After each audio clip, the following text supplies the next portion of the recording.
On this episode of Roofing Gone Wrong, we're on a flat section, it's got a leak, no one's home to let me in, so I'm just kind of doing a general walk around. There's a few things I found that I wouldn't have done, I would have done differently, and I'll bring you along so you have an idea. This is, first off, it's a roll roofing, it's a flat section, it's probably a point something slope, it's very, very flat. This is the second complete roof system over an old one. If you look, let's just kind of start here. Get down here and look. If you peel this piece of edge metal back just a little bit, I don't know if you can get in there and see, there's some decking up under here on top of edge metal with another roof layer. So I don't know what they did, but it's another one. First issue with that is it causes to be raised up. So there's a slight hump here now.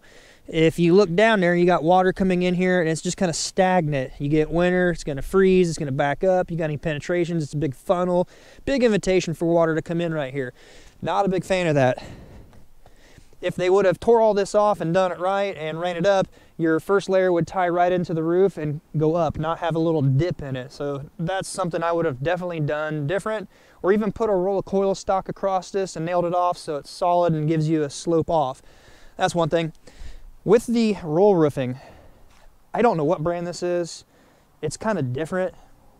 So I've used Liberty by GAF on my house. So I have a little bit of experience with it. You have what you call a base coat, and or a, well, base coat then a top cap coat, but you can do two base coats, give you a little bit more of a warranty. I didn't worry about that in mine because I plan on tearing it down within about 10 years doing an addition back there.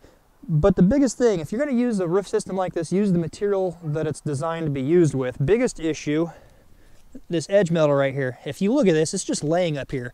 That doesn't even look like it has any adhesive of any sort. It's on black paper on edge metal and it's really flat. So you get this water running off.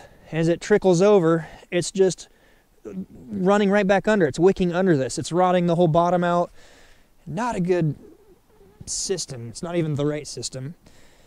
In my house, what I did, we put the base coat down, then we put the edge metal down, and then there's a primer that's made for it that you spray onto this. At least the one I had was a primer. You spray on there, it kind of cleans and preps the surface and makes it sticky for the top cap.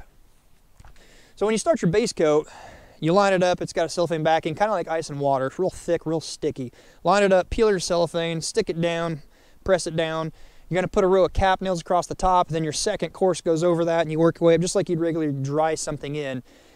If you want to do your second to get you a little more warranty, you do that. Then you go to your final top cap coat, it's what they call it, the cap.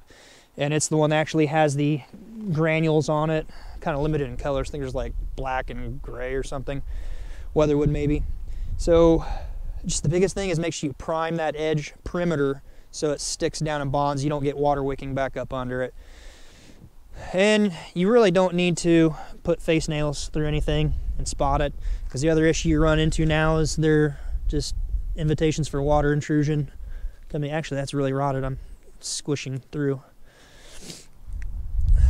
So not how I would have done it. I mean, if you want to do it, go for it. If you're looking this video up, if you see the video and you like it, give me a thumbs up.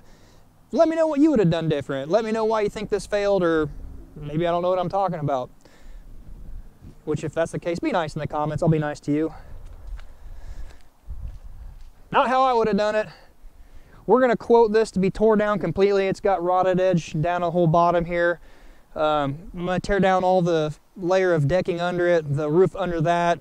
It might even need decking under there. If that's the case, we'll tear it down to the trusses or the rafters, whatever it is, deck it back, then figure for an ISO board to go on. It's a foam board, 1/2 inch, 1 inch, something like that. Give it a little insulation value. More importantly, prep and clean the surface, and then put down EPDM rubber roofing system, which is reinforced. I don't like and don't ever recommend non-reinforced. You're not going to save much, but it will blister and bubble and tear. You get a cut in it, just splits. So don't do that. Little note with that, or any roof, if you got big mature trees, dead trees dying, it's going to puncture holes through your rubber, through your roll roofing. Doesn't matter, so be aware of that. Trim your bushes, trim your trees.